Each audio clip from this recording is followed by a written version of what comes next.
Hey folks, welcome back to High Plant Repertoire.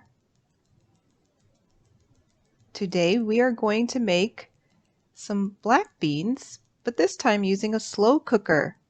You'll just need a slow cooker like a crock pot, some dry black beans, water, and optional salt and onion.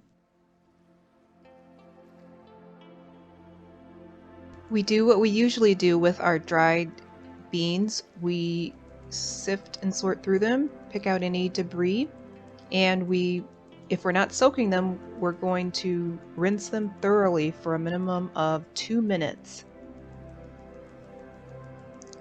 Just add them to your slow cooker and cover them with water. Fill the water not quite to the top, leave some space.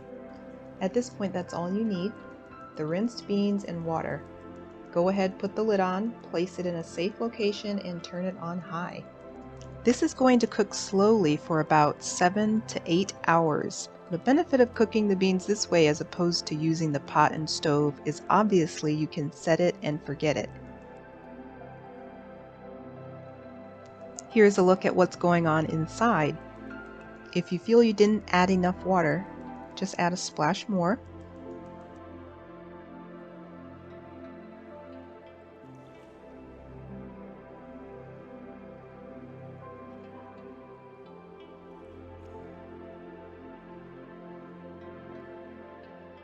So for this method, you can just set it and forget it. I like to check it right before it's done to add a little salt and onions, but of course that's optional.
Enjoy! Thanks for watching. Don't forget to like and subscribe, and join me on this journey as I try to build a healthier and kinder cooking repertoire.